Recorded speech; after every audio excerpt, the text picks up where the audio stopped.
Boss, आज संसद में सारी मर्यादाएं टूट गई। मतलब जो सोचा नहीं था वो सब हो गया बॉस। और जो आपको पिछला कुछ देखकर लगा होगा कि ये तो लोग अति कर दिए, आज उस अति की भी सीमा पार हो गई भाई। संसद के अंदर और संसद के बाहर जो हुआ है, आप देखेंगे तो आपका सिर शर्म से झुक जाएगा। राहुल गांधी और कांग्रेस ने ऐसा भयंकर हंगामा किया, नरेंद्र मोदी के लिए वो कर दिया कि आप देखिएगा तो आपका सिर शर्म से झुक जाएगा।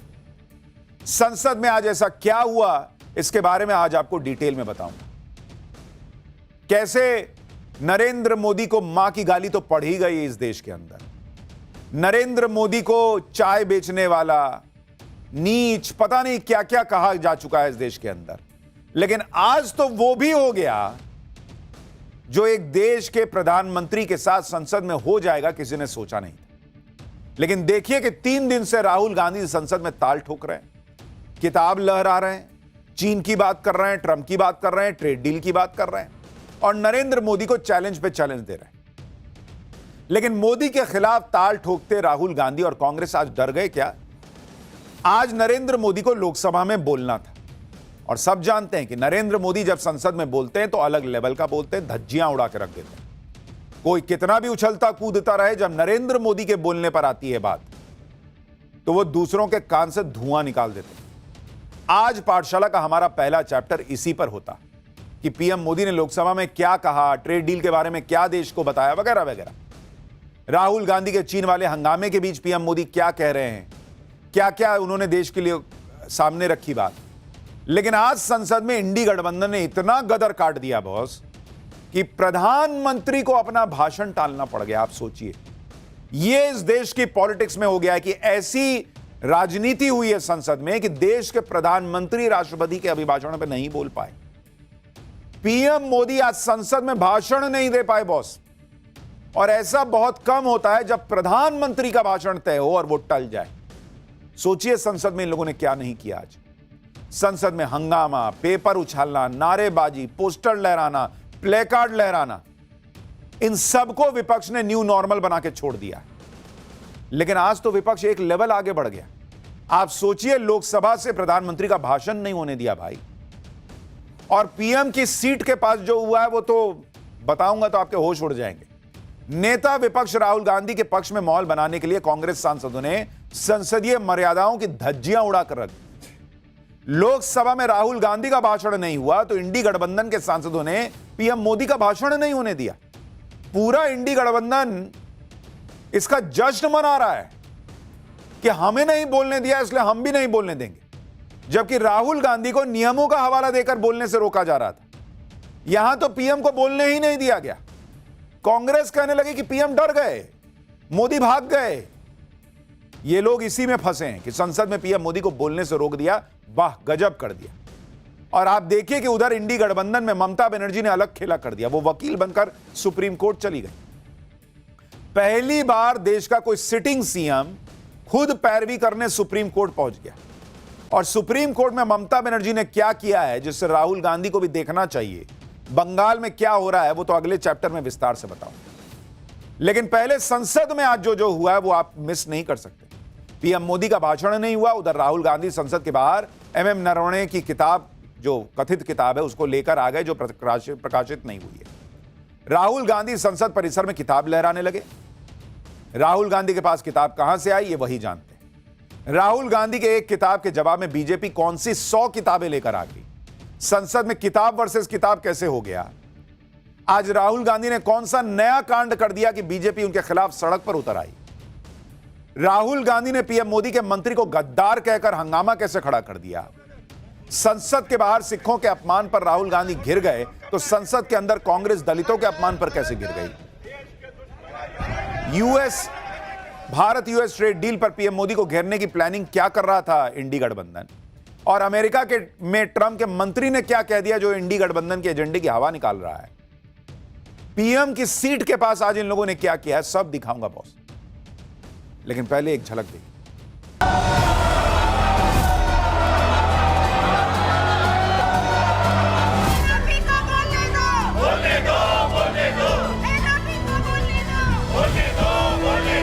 आज सदन में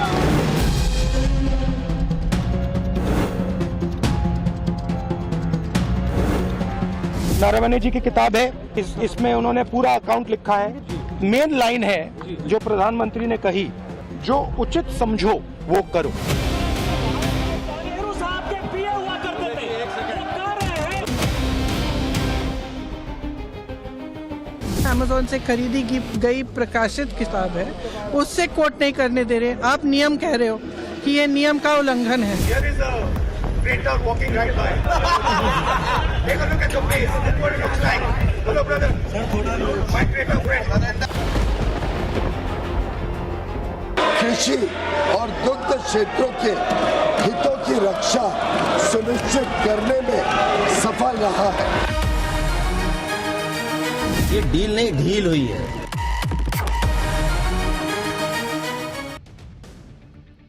आज लोकसभा में प्रधानमंत्री नरेंद्र मोदी को बोलना था। उनकी स्पीच का सबको इंतजार था क्योंकि वो बड़ी बड़ी डील करके आए हुए हैं जिसका दुनिया में डंका बज रहा है। वो उन बातों का जवाब देते जो बातें उनके बारे में 3 दिन से राहुल गांधी कह रहे थे। राहुल गांधी और कांग्रेस को तो इसे सुनना चाहिए था कि पीएम क्या बोलते हैं, डील के बारे में क्या बताते हैं। किसानों की इतनी चिंता है तो सुन लेते पीएम मोदी क्या बोलते हैं। लेकिन इंडी वालों ने पीएम की स्पीच ही नहीं होने दी। और यह कोई मामूली बात नहीं है। यह कितनी गंभीर बात है कि प्रधानमंत्री को राष्ट्रपति के अभिभाषण पर बोलने न दिया जाए। यह संसदीय परंपराओं और संसदीय मर्यादाओं को तोड़ने वाला काम। लेकिन जब सवाल उठे तो इंडी वालों ने पूरी कहानी पलट दी।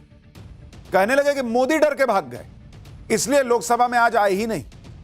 राहुल गांधी ने कहा कि जैसा मैंने कहा, पीएम मोदी संसद में नहीं आएंगे क्योंकि वो डरे हुए हैं और सच्चाई का सामना नहीं करना चाहते।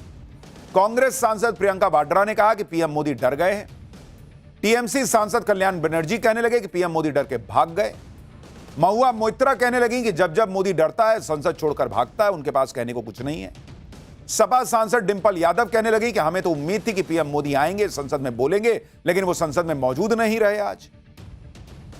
यानी नैरेटिव यह बना दिया गया कि मोदी भाग गए। अरे बॉस, बोलने लायक आपने सिचुएशन नहीं छोड़ी। जो आपने संसद के अंदर किया, कार्रवाई स्थगित करनी पड़ गई और आप कह रहे हैं मोदी भाग गए। मैं आपको अंदर की तस्वीरें दिखाऊंगा इन्होंने क्या किया है, बाहर की तस्वीरें दिखाऊंगा इन्होंने क्या किया है। लेकिन पहले आप सुनिए, पीएम मोदी लोकसभा में भाषण नहीं दे पाए तो इंडी गठबंधन वाले क्या क्या कह के क्या माहौल बना रहे हैं। जब जब मोदी डरता है सदन को छोड़ के भागता है। वो आज 5 बजे कहने वाले थे, बोलने वाले थे, वो तो आ ही नहीं, डर के मारे भाग गए। तो कहने के तो कुछ है ही नहीं, क्योंकि उन्होंने जितना ताकत से उन्होंने कहा कि ये तो बुक एग्जिस्ट ही नहीं करता है ही नहीं। और उनको देखे वो बुक ही है, सब कुछ है। आज हम लोग जिस मुद्दे के साथ संसद में सब लोग इकट्ठा हुए थे, हम चाहते थे कि प्राइम मिनिस्टर आए, क्योंकि एलओपी को भी उनको बुक देनी थी। जिस तरह स्पीकर ने कहा कि ये बुक प्रकाशित नहीं हुई है, लेकिन बुक प्रकाशित है, उनके हाथ में थी।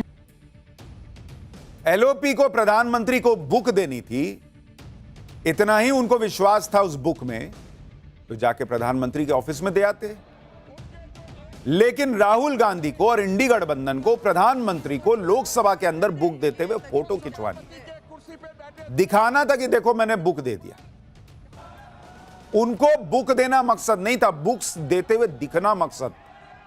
लोकसभा में आज पीएम मोदी को राष्ट्रपति के अभिभाषण से जुड़े धन्यवाद प्रस्ताव पर चर्चा के दौरान बोलना था। 5 बजे का वक्त भी तय था, लेकिन जैसे ही लोकसभा की कार्रवाई शुरू हुई, हंगामा मच गया। बिना देरी के विपक्ष के सांसद वेल में कूद गए। जब हंगामा ज्यादा बढ़ा तो लोकसभा की कार्रवाई को कल तक के लिए स्थगित करना पड़ा। लोकसभा में क्या हुआ आप देखिए एक बार। जो लोग कह रहे हैं कि हम किताब देना चाहते थे, तो किताब देने के लिए वेल में कौन सी का कूद गए भाई। एक बार देखिए अंदर क्या हुआ, फिर आपको बताता हूं कि बीजेपी यह कह रही है कि लोकसभा में पीएम मोदी पर हमला तक हो सकता था। देखिए तस्वीरें।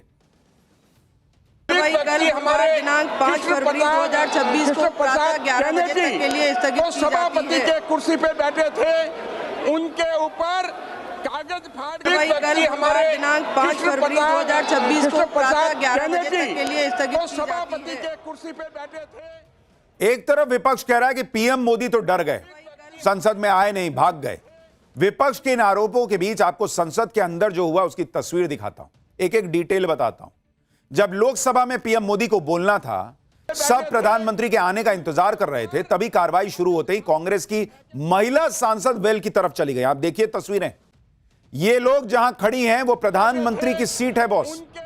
कांग्रेस की ये महिला सांसद वेल से आगे बढ़कर पीएम जहां बैठते हैं वहां पहुंच गई और ऐसा दिख रहा था कि ये सोच कर आए थे कि पीएम हाउस में आएंगे और हमको तो गदर काट देना है। ये पूरी तैयारी के साथ आए थे। जैसे ही हाउस शुरू हुआ उसी वक्त से हंगामा शुरू कर दिया। अगर आपको लगता था कि नरेंद्र मोदी बोलने से डर रहे हैं, आप बैठते अपने सीट पे, उनको आने देते, बोलने देते। लग तो ये रहा है कि आप घबराए हुए थे कि पीएम मोदी बोलेंगे तो पता नहीं क्या ही हो जाएगा, सारे एजेंडे की हवा निकल जाएगी, इसलिए माहौल ऐसा बना दो कि वो आ ही ना सके। और आप तस्वीर देखिए बॉस, ये संसदीय मर्यादा है कि आप प्रधानमंत्री के सीट के ऊपर चढ़ के खड़े हो गए हैं। ये लोग क्या चाहते थे कि प्रधानमंत्री आए और इस माहौल में वहां पे बैठे और इनके मुंह पे क्या ये लोग पोस्टर डाल दें? क्या चल क्या रहा है इस देश के अंदर? उस पद की कोई गरिमा है कि नहीं है? राहुल गांधी कभी उठ के जाके गले झप्पी बांधने लग जाते हैं। इस बार महिला सांसदों को आगे कर दिया कि आप पोस्टर लेके चले जाओ। और आप चाहते थे कि प्रधानमंत्री वहां पर इस पूरे हंगामे के बीच वहां पर आते। कभी कभी ऐसा होता है कि हंगामा करने वाले पहले चेयर को कुछ देर सुनते हैं, फिर पीएम आते हैं, उस वक्त हंगामा करते हैं। लेकिन यहां तो सदन शुरू होते ही हंगामा हो गया। कांग्रेस की महिला सांसद अग्रेसिव थी काफी, सीट तक चली गई पीएम के। दावा है कि इस दौरान केंद्रीय मंत्री अश्विनी वैष्णव और दूसरे मंत्री उनको समझा रहे थे, लेकिन महिला सांसद नहीं मानी। बाद में कांग्रेस सांसद दीपेंद्र हुड्डा ने सभी को वापस आने के लिए कहा। बताया जा रहा है कि इस ग्रुप में महिला कांग्रेस की सांसद थी। इसमें कांग्रेस सांसद वर्षा गायकवाड़ थी, संजना जाठव थी, प्रभा मल्लिकार्जुन समेत कई महिला सांसद मौजूद थे। इसी को लेकर प्रियंका वाड्रा मजाक उड़ाने लगी कि पीएम मोदी तो डर गए और उनके मंत्री सांसद लड़कियों को देखकर बुलेट ट्रेन की तरह भागे। यह कोई मजाक का विषय है बॉस कि आप जो है इस तरह का बैनर पोस्टर लेकर किसी के सीट पर जो है खड़े हो जाइए। कल को पीएम वहां पर आएंगे और कुछ इधर से उधर होगा, कुछ घटना घट जाएगी, कौन जिम्मेदारी लेगा? यह तरीका है प्रधानमंत्री के पद पर बैठे व्यक्ति के साथ बर्ताव का? और आप सुनिए प्रियंका वाड्रा क्या कह रही। डर गए, आने से डर गए सदन में, और उनके रेल मंत्री और निशिकांत जी तो बुलेट ट्रेन की तरह भागे लड़कियों को देख के। कांग्रेस पार्टी ने संसद की परंपराएं जो हैं उनको इतने साल देखने के बाद यह माहौल बना के छोड़ दिया। इनको सब मजाक लगता है बॉस, हंसते हुए बोल के निकल लो कि रेल मंत्री तो है बुलेट ट्रेन बन के भाग गए, पीएम मोदी डर के नहीं आए। प्रियंका वाड्रा के बयान से साफ हो रहा है कि संसद के अंदर विपक्ष की महिला सांसदों ने मोर्चाबंदी की हुई थी। सब प्री प्लान्ड था। महिला सांसद ग्रुप बनाकर वहां पहुंच गई थी जहां पीएम मोदी बैठते हैं, और हो सकता है यह सब पहले से तय प्लानिंग का हिस्सा हो। तभी उनके हाथ में बड़ा सा पोस्टर था, उस पर पीएम मोदी की तस्वीर थी। यानी पूरी प्लानिंग थी कि जब पीएम मोदी लोकसभा में बोलेंगे तो हंगामा काट देना, भाषण ही ना हो पाए। वैसे तो संसद में पोस्टर और तख्तियां अलाउड नहीं है, लेकिन जो बड़ा सा पोस्टर लाया गया, दावा है कि यह खास तौर पर पीएम मोदी की स्पीच में रुकावट डालने के लिए लाया गया। संसद के कुछ रिपोर्टर्स ने बताया कि यह पोस्टर सुबह नहीं दिखा था, शाम को कुछ रिपोर्टर्स ने इसे देखा। कुछ रिपोर्टर्स ने बताया कि इसमें लिखा था कि जो उचित लगे वो करो। यह वही लाइन है जो राहुल गांधी ने एमएम नरवणे की कथित किताब से कोट की थी। और मुझे तो यही नहीं समझ में आ रहा कि इस लाइन में दिक्कत क्या है। भाई अगर किताब में ये लाइन है, आप थोड़ी देर के लिए सही भी मान लें। मैं तो एक ही प्रश्न बार बार पूछ रहा हूं कि अगर आप कहते हैं किताब में लिखा है कि सामने चीन की सेना थी, उस वक्त के सेना प्रमुख जनरल नरवणे कह रहे थे कि मुझे क्या करना है, क्या आदेश है, समय नहीं है, सामने खड़ी है सेना चीन की, टैंक आ रहे हैं उनके, तो कोई भी प्रधानमंत्री, कोई भी क्या, कम से कम नरेंद्र मोदी, तो बाकियों का तो नहीं कह सकता, नरेंद्र मोदी तो यही ना कहेंगे कि जो उचित लगता है करो, समय नहीं है। मैं यहां से कैसे बता सकता हूं कि अब जो है राइफल चलाओ, AK-47 चलाओ, नहीं अब बम फेंको। मोदी यहां से दिल्ली से बैठ के फोन पे आदेश देते क्या? जब आप कह रहे हो कि सामने टैंक दिख रहा तो यही ना कहेंगे। कोई भी आदमी जो सशक्त नेतृत्व होगा वो यही कहेगा जो उचित लगता है कर दो। उन्होंने सेना प्रमुख को यही कहा, सेना प्रमुख को फ्री हैंड दे दिया। इसमें क्या तमाशा हो रहा है मुझे समझ में नहीं आता। लेकिन उसको भी प्लानिंग के तहत पोस्टर छपा के ले आए कि नहीं, हमको तो साबित करना है कि मोदी ने यह कह के अपनी कमजोरी दिखाई है। दुनिया को नहीं दिख रहा है कि घर में घुस के पाकिस्तान को ठोक दिया। आप बोल दीजिएगा मोदी डर गए तो देश मान जाएगा, आप कह दीजिएगा मोदी डरपोक है तो मान जाएगा। इनका काम ही बस यही रह गया कि कैसे हम मोदी को डरपोक साबित कर दें। आप संसद में जा रहे हैं अपने ईगो की लड़ाई लड़ने। कांग्रेस और इंडी वालों ने नरेंद्र मोदी के खिलाफ क्या प्लान कर रखा था, इसके बारे में और डिटेल में बताता हूं। यह तस्वीर आप देखिए। आज जैसे ही 5 बजे लोकसभा की कार्रवाई शुरू हुई, वैसे ही विपक्ष के सांसद वेल में आ गए। पीएम मोदी के भाषण के दौरान हंगामा तो होता रहा, लेकिन पीएम मोदी के भाषण देने से पहले ही विपक्ष के सांसद वेल में आ गए। पीएम मोदी के सांसद के बयान के पहले आमतौर पर जब लोकसभा की कार्रवाई शुरू होती है तो स्पीकर के चेयर पर बैठने और कुछ बोलने तक तो सांसद शांत रहते ही, सीट पर बैठे बैठे नारेबाजी करते हैं। लेकिन इस बार तो सांसद संध्या राय चेयर पर बैठी ही थी, वैसे ही विपक्ष के सांसद वेल में आ गए और सिर्फ 1 मिनट के अंदर अंदर पूरा वेल विपक्ष के सांसदों से भर गया और महिला सांसद पीएम मोदी के चेयर तक पहुंच गए। यह सब तब हुआ जब सबको पता था कि पीएम मोदी आने वाले हैं, लेकिन कांग्रेस सांसद प्रियंका वाड्रा मजाक बना रही थी कि मोदी के मंत्री सांसद महिलाओं से डर के भाग गए। उधर बीजेपी कह रही है कि विपक्ष ने जो तो सारी हदें पार कर दी, प्रधानमंत्री का रास्ता रोकने के लिए महिला सांसदों को आगे कर दिया। यह महिला सांसद वेल से भी आगे बढ़कर पीएम मोदी की सीट तक पहुंची। केंद्रीय मंत्री अर्जुन राम मेघवाल को सुनिए वो क्या बता रहे हैं। कि जहां गृह मंत्री जी बैठते हैं, रक्षा मंत्री जी बैठते हैं, प्रधानमंत्री जी बैठते हैं, उस तरफ क्यों आते हैं? और वो उसके चेतावनी के बाद भी आज सारी महिलाएं, आपने देखा होगा, कोई प्लान करके आई, ऐसा थोड़ी अचानक आ जाती है। अर्जुन सर, आप ही उस वक्त थे जो हटा हाँ, हम हटा रहे थे तो अभी हट भी नहीं रहे थे कि बोला नहीं हम खड़े रहेंगे। ये इसका मतलब इन्होंने समझा कि सत्ता हमारी बपोती है। ये नरेंद्र मोदी जी आकर के यहाँ कैसे बैठ गए, ये गरीब समाज के आदमी, ये पिछड़े समाज के आदमी यहां आकर के कैसे बैठ गए, ये जो इनका अहंकार है कांग्रेस का। लोकसभा में जो भी हुआ उससे बीजेपी भी भड़की हुई है, क्योंकि लोकसभा में जहां पीएम मोदी को आना था, बैठना था, बोलना था, वहां कांग्रेस के महिला सांसदों के ग्रुप ने घेराबंदी की। और ऐसी तस्वीरें देश ने पहले नहीं देखी हैं भाई, कि प्रधानमंत्री की सीट पहुंच के घेर दो। बीजेपी सांसद मनोज तिवारी तो यहां तक कह रहे हैं कि मामला सिर्फ पीएम मोदी को घेरना नहीं था, ये लोग संसद में लड़ाई झगड़ा करना चाहते थे। सुनिए एक बार।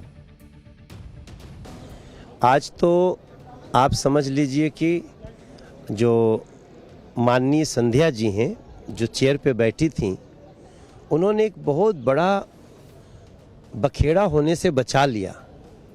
आप पहली बार देखे होंगे कि बेल से ऊपर आके सत्ता पक्ष की तरफ और प्री प्लान्ड महिलाओं को आगे रख के विपक्ष ने ये कुकृत्य किया, और वो पूरी तरह से था लड़ाई मार झगड़े की। यानी बीजेपी सांसद मनोज तिवारी ने कांग्रेस पर लोकसभा में झगड़ा और मारपीट की प्लानिंग करने का आरोप लगा दिया, जिस पर कांग्रेस प्रवक्ता सुप्रिया श्रीनेत सफाई देने सामने आई। लेकिन इस सफाई में उन्होंने यह मान लिया कि पीएम मोदी के विरोध की प्लानिंग पूरी थी। सुप्रिया श्रीनेत ने कहा कि प्रधानमंत्री को सदन में बोलना था, लेकिन उसके पहले घिनौने डिग्री दुबे ने कोरी बकवास की थी, जिस पर विपक्ष की महिला सांसद प्रधानमंत्री के सामने विरोध जताना चाहती थी। इसलिए वो प्रधानमंत्री का उनके रास्ते में इंतजार कर रही हैं। मोदी जी को जब पता चला तो वो सदन ही नहीं आए। उनके मंत्री अश्विनी वैष्णव और डिग्री दुबे तो ऐसे गायब हुए जैसे गधे के सिर से सींग। लेकिन अब जाहिलों का एक तबका इसको पीएम के लिए सुरक्षा का खतरा बता रहा है। जाहिलों, ठीक प्रधानमंत्री की तरह हर सांसद इस सदन में जनता से चुन कर आया है। बकवास करने की हिमाकत भी मत करना। बड़ा बतियाते थे 56 इंच की छाती, वो तो महिलाओं से ऐसा खौफ खाए कि सदन ही नहीं आए। इसलिए गोदी गिद्धों चुपचाप बैठ जाओ। कांग्रेस की प्रवक्ता अब अपनी तिलमिलाहट में कुछ भी कहें। एक तो उनकी भाषा आप देख लीजिए, सुन के ऐसा लगेगा ही नहीं कि नेता हैं। खैर, सच यह है कि उन्होंने यह खुद कबूल किया कि नरेंद्र मोदी को रास्ते में ही घेरने की तैयारी थी और इसके लिए कांग्रेस की महिला सांसदों को आगे भेज दिया गया। लोकसभा में जो हुआ वो इसलिए भी प्री प्लान लग रहा है क्योंकि आज सुबह ही राहुल गांधी ने दावा किया था कि पीएम मोदी तो आज लोकसभा में आने की हिम्मत नहीं दिखाएंगे, क्योंकि अगर वो आए तो वो उनको एमएम नरवणे वाली कथित किताब देंगे। राहुल गांधी ने कहा कि वो पीएम मोदी के पास जाएंगे और उन्हें किताब देंगे। सुनिए एक बार। I don't think PM will have the guts to come to the Lok Sabha today. Because if he comes, I'm going to give him this book. So if PM comes, I will go physically and hand him this book. आज लोकसभा में तो PM Modi का भाषण नहीं हो पाया। जिस तरह के हालात लग रहे हैं उससे लग रहा है कि कल भी विपक्ष लोकसभा में ऐसा ही गदर काटने वाला है। इस बीच खबर यह है कि कल राज्यसभा में पीएम मोदी अपनी बात रखेंगे। पीएम मोदी की बदली हुई रणनीति को देखते हुए विपक्ष की नई रणनीति बनाई जाएगी। बताया जा रहा है कि कल सुबह विपक्षी पार्टियों के नेताओं की मीटिंग संसद भवन में होगी। इससे पहले आज शाम को कांग्रेस अध्यक्ष ने अपने फ्लोर मैनेजर्स की एक मीटिंग बुलाई। कांग्रेस का कहना है कि प्रधानमंत्री तो तब बोलेंगे जब नेता विपक्ष बोलेंगे, तभी तो प्रधानमंत्री जवाब देंगे। कांग्रेस नेता जयराम रमेश ने कहा कि नेता प्रतिपक्ष शुरुआत करेंगे, बोलेंगे तो डिबेट स्टार्ट होगी। इधर लोकसभा के अंदर विपक्ष ने हंगामा काटा, पीएम मोदी को बोलने नहीं दिया, जमकर बवाल हुआ। उधर किताब को लेकर भी बीजेपी और कांग्रेस भिड़े हुए।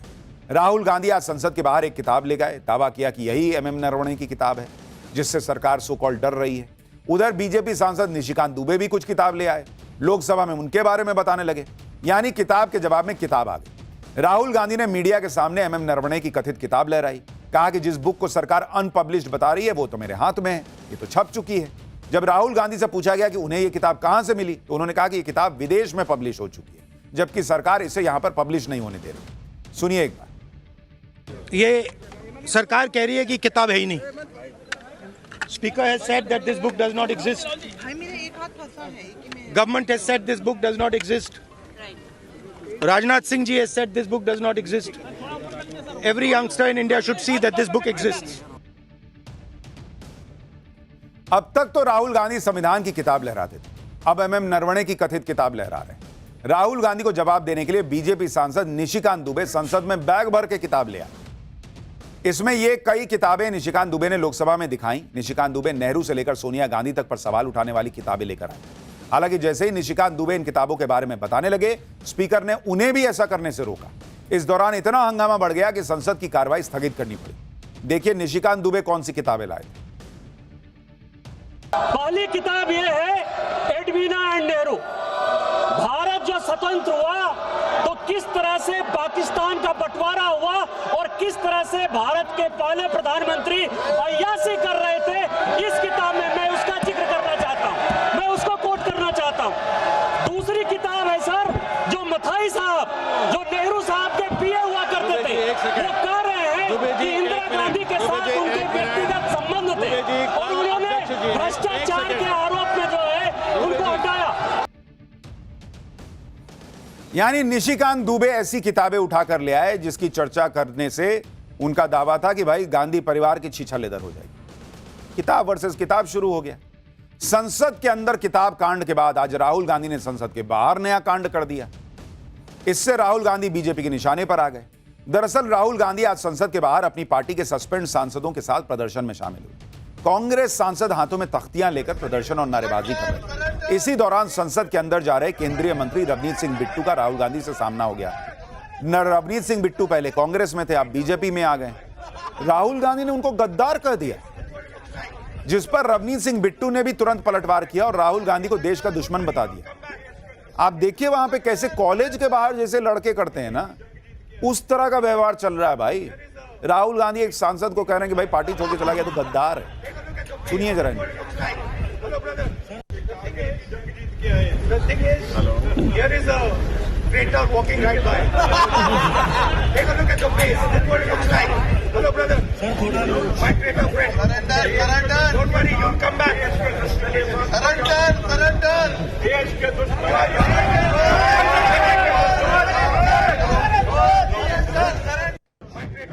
राहुल गांधी ने बीते 10 साल में चुनावी हार पे हार का फ्रस्ट्रेशन या आप कहिए कुछ भी कह लीजिए, लेकिन ऐसी ऐसी चीजें की हैं जो संसदीय परंपरा में इस देश ने 60-70 सालों में नहीं देखी। वो सब कर दिया इन्होंने। और यही नहीं, जब गद्दार और दुश्मन वाली बयानबाजी के बाद रवनीत सिंह बिट्टू संसद के अंदर जाने लगे तो राहुल गांधी ने हाथ मिलाने के लिए रवनीत सिंह बिट्टू की तरफ हाथ बढ़ा दिया। लेकिन रवनीत सिंह बिट्टू ने राहुल गांधी की तरफ हाथ तक नहीं बढ़ाया, चले गए वहां से। जब रवनीत सिंह बिट्टू से राहुल गांधी से हाथ न मिलाने की वजह पूछी गई तो उन्होंने दो टूक कह दिया कि जो सिखों के कातिल हैं उनसे कभी हाथ नहीं मिला। यही नहीं, रवनीत सिंह बिट्टू ने तो राहुल गांधी पर हाथापाई करने की कोशिश का भी आरोप लगा दिया। सुनिए उनको।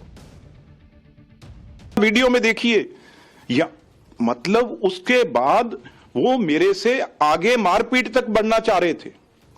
उनको वेणुगोपाल ने रोका, आप देखो वीडियो में। उसके बाद सुखी रंधावा है, उन्होंने कंधों पे उसके हाथ रख के रोका। उन्होंने कहा मेरे से किसी की हिम्मत कैसे हो गई? भाई मेरे सिर पे पगड़ी है गुरु की, हम पंजाब के हैं, तेरे सामने कैसे झुक सकता है कोई? और तू जो कुछ मर्जी कहोगे आप, तो फिर कहोगे भी हाथ मिलाओ। अरे वाह राहुल जी, हाथ मिलाता है मेरी जुत्ती। तो पीछे तक भी जाने की कोशिश की तो उनको उनके एमपीओ ने रोका। ये आप वीडियो में देख सकते हैं। अब आप बताइए, फ्रस्ट्रेशन नहीं है तो क्या है? पॉलिटिक्स में नेता इधर से उधर जाते रहते, लेकिन संसद के बाहर खड़े होकर एक सांसद को कह रहे हैं गद्दार। सिख नेता रवनीत सिंह बिट्टू को गद्दार कहकर राहुल गांधी नई मुसीबत में फंस गए। बीजेपी ने राहुल गांधी के इस बयान को पूरे सिख समुदाय का अपमान बताया और उनसे नेता विपक्ष पद से इस्तीफा देने की मांग की। बीजेपी ने रवनीत सिंह बिट्टू पर राहुल गांधी के बयान को सिख समुदाय को लेकर कांग्रेस की सोच बता दी और कहा कि सिखों का अपमान कांग्रेस के डीएनए में। बीजेपी ने इस मुद्दे को लेकर जबरदस्त प्रदर्शन किया और राहुल गांधी के खिलाफ जमकर नारेबाजी की। राहुल गांधी की राजनीति ऐसे ही सेल्फ गोल करने से भरी हुई। आप देखिए कि कुछ नहीं मिला तो चीन का पुराना मुद्दा उठा कर लिया। इसी तरह से अब इंडी वाले अमेरिका के साथ ट्रेड डील को लेकर नरेंद्र मोदी को घेर रहे हैं। किसानों को भड़काने वाली बातें हो रही। ये कह रहे हैं कि अमेरिका के साथ डील नहीं हुई बल्कि अमेरिका को ढील दे दी गई है। एक बार अखिलेश यादव को सुनिए, फिर आपको बताता हूं कि देश के कृषि मंत्री से लेकर अमेरिका में ट्रंप के मंत्री तक किसानों को लेकर क्या हुआ है, क्या बता रहे हैं। ये जो अमेरिका से डील हुई है, ये डील नहीं ढील हुई है। हमारा पूरा बाजार उनके हाथ में दे दिया। अब सनातनियों को ये चिंता करनी पड़ेगी कि उनका व्रत कैसे सनातनी रहेगा। मान लीजिए डेयरी प्रोडक्ट्स वहां से आ गए तो हमारे सनातनी लोग व्रत कैसे रखेंगे।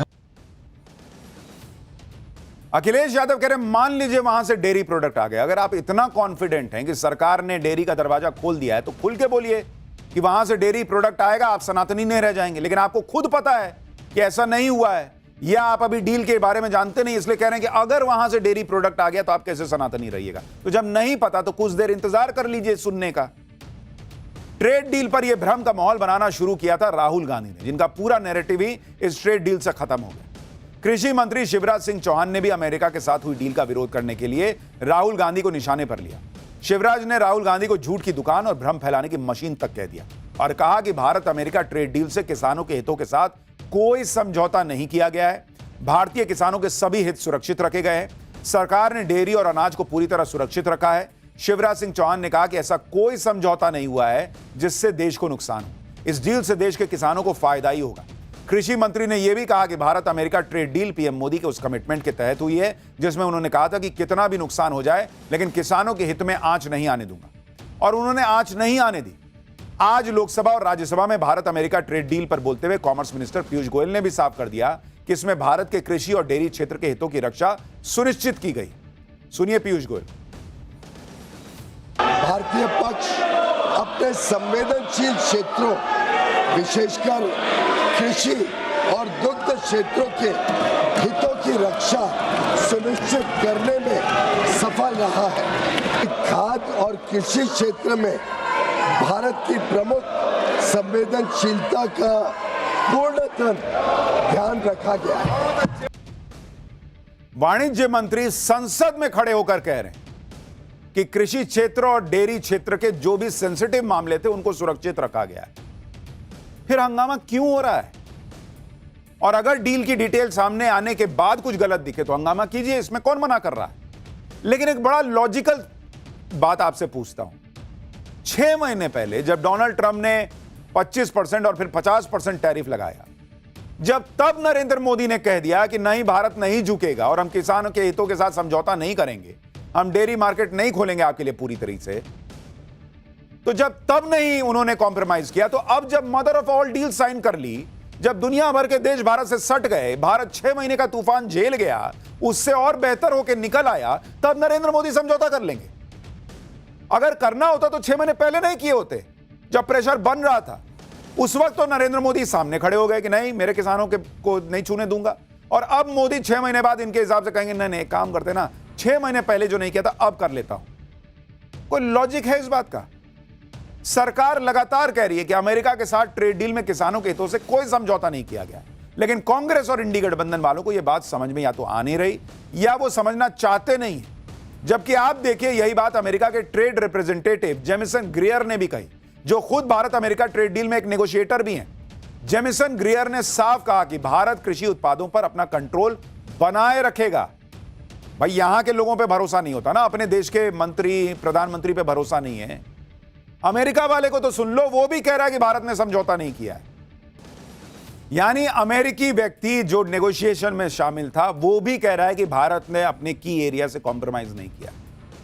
लेकिन चूंकि शायद इंडी गठबंधन को लग रहा है कि नरेंद्र मोदी तो अभी हार नहीं रहे, mother of all deal, father of all deal हो गई, तो फिर इनकी पॉलिटिक्स का क्या होगा? झूठ भ्रम चल रहा है, लपालप लेके जा रहे हैं कि ये हो गया वो। लेकिन इंडी गठबंधन में राहुल गांधी कांग्रेस पार्टी को अगर किसी से सीखना है तो ममता बनर्जी से कम सीखें। पाठशाला में अगला चैप्टर देखिए। बंगाल में एसआईआर से घबराई ममता ने पहले सड़क पर गदर काटा, अब सुप्रीम कोर्ट में क्या कर दिया जो कभी नहीं हुआ। कपिल सिब्बल, अभिषेक मनु सिंघवी जैसे बड़े वकील देखते रह गए। कोर्ट में ममता बनर्जी ने चीफ जस्टिस से क्या क्या कह दिया। मोदी से लेकर ओवैसी तक ऐसा क्या कर रहे हैं कि ममता ने सुप्रीम कोर्ट में जाकर बंगाल चुनाव वाला दांव चला है। अब इसका चैप्टर ममता बनर्जी के लिए इस बार बंगाल चुनाव टफ दिख रहा है, ये तो क्लियर है। और इसकी सीधी वजह यही दिख रही है कि जो ममता बनर्जी पहले एसआईआर को लेकर बंगाल की सड़कों पर गदर मचा रही थी, वो एसआईआर के मामले को लेकर सुप्रीम कोर्ट तक पहुंच गई और सुप्रीम कोर्ट अपने वकीलों के साथ खाली नहीं गई है। सुप्रीम कोर्ट में आज ममता बनर्जी ने कुछ ऐसा कर दिया जो आपने पहले कभी नहीं देखा होगा। ममता बनर्जी के लिए बड़े से बड़े वकीलों की फौज सुप्रीम कोर्ट में मौजूद थी। कपिल सिब्बल, सिंघवी सब थे वहां पर, ममता बनर्जी की तरफ से केस लड़ रहे थे। फिर भी ममता बनर्जी खुद सुप्रीम कोर्ट में अपना केस लड़ने पहुंच गई। अगर बंगाल में ममता बनर्जी के हिसाब से सब ठीक चल रहा होता तो वो इतना बड़ा कदम नहीं उठाती, क्योंकि आज से पहले शायद ही कोई सिटिंग सीएम इस तरह से सुप्रीम कोर्ट पहुंचा होगा केस लड़ने। ममता के सामने शायद कोई रास्ता नहीं बचा है, क्योंकि बंगाल में उनकी जमीन उन्हें हिलती दिख रही। पीएम मोदी की रैलियों में भयंकर भीड़ आ रही, बीजेपी की बदली हुई रणनीति का असर दिख रहा है। उधर ओवैसी और हुमायूं कबीर मुसलमानों का वोट बांट लेंगे की बातें चल रही। ममता बनर्जी को लेकर कई मामलों को लेकर गुस्सा है और शायद यही सारी वजह है कि ममता बनर्जी ने आज सुप्रीम कोर्ट को चुना बंगाल में पॉलिटिकल गेम सेट करने के लिए। कैसे, आपको आगे बताऊंगा। देखिए, टीएमसी को अपनी जमीन खिसकती दिख रही है तो तय है, वरना ममता बनर्जी यूं दिल्ली ना भाग रही है। लेकिन ममता बनर्जी वो नेता है जो किसी भी कीमत पर जमीन छोड़ने को तैयार नहीं है। ममता बनर्जी से कांग्रेस और खास तौर पर राहुल गांधी को सीखना चाहिए। राहुल गांधी ने वोट चोरी का आरोप लगाया, लेकिन जब कोर्ट जाने का सवाल पूछा गया तो कहने लगे कोर्ट जाना मेरा काम नहीं है। लेकिन ममता बनर्जी ने किस तरह से सुप्रीम कोर्ट में आज खड़े होकर बड़ा मैसेज दिया। सुप्रीम कोर्ट ने ममता की दलीलों पर क्या कहा, मोदी से लेकर ओवैसी तक ऐसा क्या कर रहे हैं कि ममता बनर्जी ने सुप्रीम कोर्ट में जाकर बंगाल चुनाव वाला दांव चला है, आज आपको विस्तार से बताऊंगा। आप देखिए कि एसआईआर के मुद्दे पर विपक्ष भयंकर हंगामा कर रहा था। राहुल, अखिलेश, तेजस्वी सब चुनाव आयोग पर हमलावर थे। राहुल गांधी तो वोट चोरी का नारा लेकर आ गए थे, लेकिन इन सभी लोगों ने इस लड़ाई को सिर्फ बयानों से लड़ा। ममता बनर्जी इन सब से 4 कदम आगे चली गई। ममता बनर्जी की पार्टी टीएमसी ने एसआईआर के खिलाफ सुप्रीम कोर्ट में न सिर्फ याचिका लगाई, बल्कि आज खुद ममता बनर्जी इस केस की पैरवी करने सुप्रीम कोर्ट पहुंच गई। ये तस्वीरें इस देश के इतिहास में शायद ही कभी किसी ने देखी होंगी कि एक sitting chief minister supreme court के अंदर चला जाए अपना केस लड़ने। ये तस्वीरें जो आपको दिखा रहा हूं, ये सुप्रीम कोर्ट के अंदर कोर्ट नंबर 1 की हैं, जहां आपको चीफ जस्टिस बैठे दिख रहे हैं, वकीलों की फौज दिख रही है और वहीं ममता बनर्जी अपनी बात सुप्रीम कोर्ट में रखती दिख रही है। यह पहली बार है जब कोई मुख्यमंत्री किसी केस की पैरवी के लिए खुद सुप्रीम कोर्ट चला गया। ममता बनर्जी ने वकालत की पढ़ाई की है, उनके पास एलएलबी की डिग्री भी है और इसी वजह से वो सुप्रीम कोर्ट में पैरवी करने पहुंच गए। वकीलों की भीड़ के बीच में किनारे में ममता बनर्जी खड़ी दिख रही थी। वो खुद सुप्रीम कोर्ट से में दलील पेश करने की इजाजत मांग रही थी। ये तस्वीर देखिए, ममता बनर्जी सीधे chief justice of India Suryakant से बात कर रही हैं। इस तरह की तस्वीरें आपने शायद कभी नहीं देखी होंगी। ममता बनर्जी के पास बड़े बड़े वकीलों की फौज थी। बंगाल सरकार ने इस केस के लिए अभिषेक मनु सिंघवी, कपिल सिब्बल जैसे भारी भरकम वकीलों को लगाया हुआ है, लेकिन फिर भी ममता बनर्जी जो है आज वहां पहुंच गई। और ये ममता बनर्जी की पॉलिटिकल स्ट्रैटेजी है बॉस, जिसके बारे में मैं आपको समझाऊंगा। ये सब बहुत सोच समझ के हुआ है, क्योंकि ममता बनर्जी को पता है वो एलएलबी की डिग्री रखती हैं, लेकिन उन्होंने हाल में कोई प्रैक्टिस नहीं की है। वो कपिल सिब्बल, अभिषेक मनु सिंघवी से ज्यादा बेहतर जिरह नहीं कर सकती हैं, लेकिन वो फिर भी जानबूझकर सुप्रीम कोर्ट गई। वो चाहती थी कि बंगाल देश ये तस्वीरें देखे। क्यों चाहती थी, आगे बताऊंगा। टीएमसी सांसद और वकील कल्याण बनर्जी भी वहां थे, और ऐसा भी नहीं है कि ममता बनर्जी बहुत धाकड़ दलीलें दे देंगी कि पक्ष में फैसला आ जाएगा। देख रहे हैं बॉस, ऐसी तस्वीरें इस देश ने नहीं देखी। ममता बनर्जी सुप्रीम कोर्ट में खुद जिरह करने पहुंच गई, चीफ जस्टिस के सामने अपना पक्ष रखने लग गई। और आप देखिए इसको लेकर कैसा माहौल बनाया जा रहा है। टीएमसी ने ममता बनर्जी के सुप्रीम कोर्ट जाकर खुद बहस करने की घटना को ऐतिहासिक बताया और कहा कि इससे पहले ऐसा कभी नहीं हुआ। वहीं सोशल मीडिया पर गजब माहौल बना दिया गया। ममता बनर्जी को बंगाल की शेरनी बताया जा रहा है। कहा जा रहा है कि सुप्रीम कोर्ट में ममता बनर्जी की जीत हो गई है और उसके बाद ममता बनर्जी की ये तस्वीरें सामने आई जिसमें ममता हाथ जोड़े हुए मुस्कुराते हुए सुप्रीम कोर्ट से निकल रही।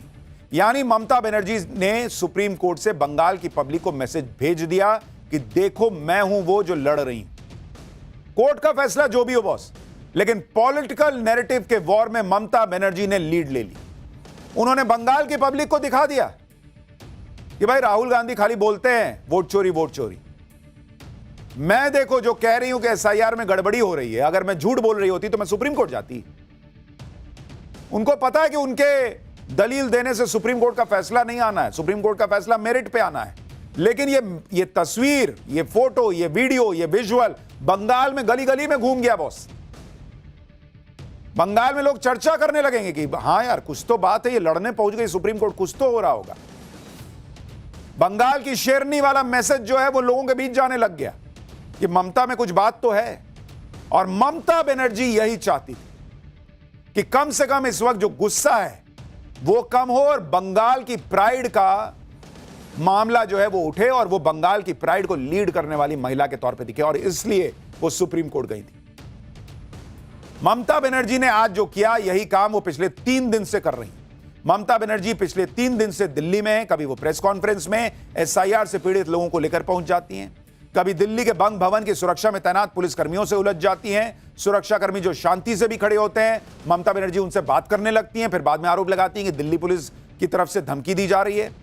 और वो जानती है कि एक एक चीज कैमरे में कैद हो रही है, बंगाल की पब्लिक देखेगी और वो चाहती है कि पब्लिक देखे। कुल मिलाकर ममता बनर्जी ने दिल्ली में वो काम किया जो काम राहुल गांधी और कांग्रेस संसद के अंदर हंगामा मचाकर भी नहीं कर पाए। ममता बनर्जी ने चुनाव आयोग के खिलाफ याचिका लगाई थी और आज खुद बहस करने गई। सुप्रीम कोर्ट ने चुनाव आयोग को नोटिस जारी कर दिया और कहा है कि मतदाताओं के नाम में गलती को लेकर जो नोटिस आप भेज रहे हैं उसको ध्यान से भेजिए। सुप्रीम कोर्ट ने इस मामले में चुनाव आयोग से जवाब मांगा है। केस की अगली सुनवाई अब 9 फरवरी को। सुप्रीम कोर्ट में ममता बनर्जी ने क्या क्या दलीलें दी और उस पर सुप्रीम कोर्ट ने क्या कहा वो भी आपको बता दूं। यह भी बड़ा दिलचस्प है। आप देखिए कि सुप्रीम कोर्ट में आज क्या क्या हुआ। ममता बनर्जी ने अपनी बात रखने की इजाजत मांगी। ममता बनर्जी ने कहा कि मैं इस राज्य से हूं और समस्याओं को बेहतर बता सकती हूं। उन्होंने कहा कि हमें न्याय नहीं मिल रहा है कहीं भी। हमने 6 बार चुनाव आयोग को चिट्ठी लिख दी। मैं साधारण परिवार से हूं, मैं बहुत महत्वपूर्ण नहीं हूं, लेकिन मैं सभी के लिए लड़ रही हूं। इस पर सीजीआई ने टोका और कहा कि पश्चिम बंगाल सरकार की तरफ से बेहतरीन वकील आपका पक्ष रख रहे हैं, जिस पर ममता ने कहा कि मुझे 5 मिनट ही कम से कम बात रखने दीजिए। इस पर चीफ जस्टिस ने कहा कि हम आपको 15 मिनट देंगे, हम जिम्मेदारी से नहीं भागेंगे, इसका समाधान निकालेंगे। ममता बनर्जी ने आगे कहा कि एसआईआर से भेदभाव पैदा हो रहा है। अगर लड़की शादी के बाद पति का सरनेम लगा रही है तो उनके नाम काटे जा रहे हैं। हम आपका धन्यवाद देते हैं कि सुप्रीम कोर्ट ने आधार कार्ड को मान्य दस्तावेज के तौर पर इजाजत दी, लेकिन बंगाल में उसके साथ कई और कागज मांगे जा रहे हैं। बंगाल में त्योहार हो रहे हैं। एसआईआर में 100 से ज्यादा बीएलओ की मौत हो गई, कई सारे अस्पताल में भर्ती हैं। बंगालियों को निशाने पर लिया जा रहा है। ममता ने यह भी कहा कि असम में एसआईआर नहीं हो रहा, लेकिन पश्चिम बंगाल में क्यों हो रहा। इस पर चीफ जस्टिस ने कहा कि हर राज्य के अपने मुद्दे होंगे, इसलिए हो सकता है कि नियम में राज्यवार बदलाव हो रहे हैं। कोर्ट से जाते जाते भी ममता बनर्जी ने कहा कि आप लोगों के हित की सुरक्षा कीजिए। यानी ममता बनर्जी ने सुप्रीम कोर्ट में दलीलें भी रख दी, मैसेज भी दे दिया कि मैं बंगाल की अस्मिता की, बंगाल के लोगों की लड़ाई लड़ रही हूं और मैं सच्ची हूं, इसलिए आज सुप्रीम कोर्ट में खड़ी। ममता बनर्जी ने किस तरह से सुप्रीम कोर्ट में इमोशनल कार्ड भी खेला वो भी देखिए। ममता ने शुरू में बेहद शांत अंदाज में कहा कि आप सभी से मेरी विनती है, मेरी बात सुन ली जाए। जब इंसाफ दरवाजे के पीछे हो रहा हो तब मैंने कई बार चुनाव आयोग को चिट्ठी लिखी। ममता बनर्जी ने कहा कि बीजेपी ने माइक्रो ऑब्जर्वर नियुक्त किए हैं जिन्होंने 58 लाख मतदाताओं के नाम काट दिए। ममता बोली कि पहले फेज में कई लोगों को मृत घोषित कर दिया गया है। ममता बनर्जी ने चुनाव आयोग को व्हाट्सएप आयोग कह दिया और कहा कि व्हाट्सएप आयोग यह सब कर रहा है। उन्होंने आरोप लगाया कि चुनाव आयोग डोमिसाइल सर्टिफिकेट तक नहीं ले रहा। ममता के आरोप पर चुनाव आयोग ने कहा कि हमने राज्य सरकार से कई बार कहा कि हमें क्लास 2 अधिकारी दीजिए जिनको हम ईआरओ के तौर पर नियुक्त कर सकें। चुनाव आयोग ने कहा कि राज्य सरकार ने सिर्फ 80 अधिकारी दिए, गलती उनकी है, इस वजह से हमें माइक्रो ऑब्जर्वर नियुक्त करने पड़े। इसके बाद ममता का अंदाज सख्त हो गया। ममता ने आरोप लगाया कि बंगाल को जानबूझकर टारगेट किया जा रहा है, एसआईआर के नाम पर लोगों को निशाना बनाया जा रहा है, राज्य में बीएलओज की मौत हो रही है। ममता ने कहा कि शादीशुदा महिलाओं के, लड़कियों के नाम काटे जा रहे हैं। लोगों ने घर बदले तो उनका नाम काट दिया। सुप्रीम कोर्ट में अपनी बात बहुत शांति और विनम्रता के साथ रखना शुरू करने वाली ममता बनर्जी धीरे धीरे उनका टोन अग्रेसिव होता चला गया। यहां भी ममता ने पॉलिटिकल मैसेजिंग करने की कोशिश की। आप खुद देखिए ममता बनर्जी का अंदाज कोर्ट में आज कैसे बदलता रहा। यानी ममता बनर्जी ने शुरुआत में तो कहा कि सर थोड़ा सा बोलने दीजिए, और लास्ट में एकदम अग्रेसिव हो गए। ये मेरे साथ बंगाल को टारगेट किया जा रहा है, हमारे साथ अन्याय हो रहा है, क्योंकि वो जानती थी कि ये तस्वीरें, ये वीडियो उनके लिए बहुत बड़ा मैसेज लेकर जाएंगी बंगाल की पब्लिक तक। सीधा जवाब यह है कि ममता बनर्जी जो कर रही हैं, क्या ममता बनर्जी केस जीत जाएंगी? नहीं भाई, ऐसे कैसे केस जीत जाएंगी? कोर्ट जब भी फैसला देता है मेरिट पे देता है। ममता बनर्जी के बोलने से कुछ नहीं बदलने वाला कोर्ट के अंदर। लेकिन बंगाल की पब्लिक को ममता बनर्जी ने कह दिया, वो जानती हैं कि उनके बोलने से कोर्ट का फैसला नहीं आने वाला। ममता बनर्जी का बंगाल की पब्लिक को मैसेज है कि देखो मैं तुम्हारे लिए लड़ रही। एसआईआर में जो गड़बड़ी हो रही है, अगर वो नहीं हो रही होती तो मैं कोर्ट ना आ जाती। ममता बताना चाहती हैं कि वो कोर्ट में खड़े होकर बात कर रही हैं क्योंकि वो सही हैं, और बंगाल की जनता को यह मैसेज देने के लिए ममता ने सुप्रीम कोर्ट को चुना, क्योंकि इससे अच्छी जगह हो नहीं सकती। सुप्रीम कोर्ट में एक मुख्यमंत्री का आना अपने आप में बड़ी खबर है। ममता जानती थी कि वो सुप्रीम कोर्ट में जो भी कहेंगी उसकी चर्चा पूरे देश में हो, बंगाल में हो। पहले ईडी ने रेड मारी तो ममता बनर्जी वहां पहुंच गई, फाइल लेकर चली आई। फिर दिल्ली की सड़कों पर हंगामा किया, और अब सुप्रीम कोर्ट। ममता बनर्जी जो कर रही हैं उससे एक मैसेज तो क्लियर है कि बंगाल में इस बार की लड़ाई आसान नहीं है उनकी, वरना उनको इतने करने की जरूरत नहीं पड़ती। वो एसआईआर से परेशान है इसलिए ये सब कर रही हैं। लेकिन वो राहुल गांधी की तरह ईगो की लड़ाई नहीं लड़ती, किताब नहीं लहराती। वो जानती हैं कि पॉलिटिकल लड़ाई लड़ते वक्त मैसेजिंग बहुत इंपॉर्टेंट है, और उन्होंने इन तस्वीरों से बंगाल की अस्मिता का मैसेज बंगाल के लोगों तक पहुंचा दिया। उन्होंने खुद के सही होने का मैसेज, अब कोर्ट फैसला देगा, लेकिन उन्होंने लोगों को यह विश्वास दिला दिया कि मैं सही हूं, तभी ना कोर्ट में खड़ी हूं जी। ममता ने खेला करना शुरू किया है। अब देखिए क्या क्या होगा बंगाल में। यह लड़ाई इस बार दिलचस्प होने वाली है। पाठशाला में हम आपको बंगाल चुनाव से जुड़ी हर खबर बताएंगे, लेकिन अगली खबर हर मां बाप के लिए इंपॉर्टेंट है। पाठशाला में अगला चैप्टर, 9वीं मंजिल से 3 नाबालिग लड़कियों ने कूदकर सुसाइड कर लिया बॉस। क्यों? मोबाइल में कोरियन गेम से क्या कनेक्शन है इस मौत का? मोबाइल गेम, सीक्रेट डायरी और ऐसी खौफनाक डिटेल कि हर मां बाप को यह चैप्टर जरूर क्यों देखना चाहिए, आज आपको बताता हूं। यूपी के गाजियाबाद में 3 नाबालिग बच्चियों ने सुसाइड कर लिया। तीनों बच्चियां एक साथ 9वीं मंजिल से कूद गई। एक झटके में तीनों बच्चियों की मौत हो गई। और जो खबर देख रहा है वो सन्न है बॉस। तीनों नाबालिग थीं, एक साथ कूद गई 9th फ्लोर से।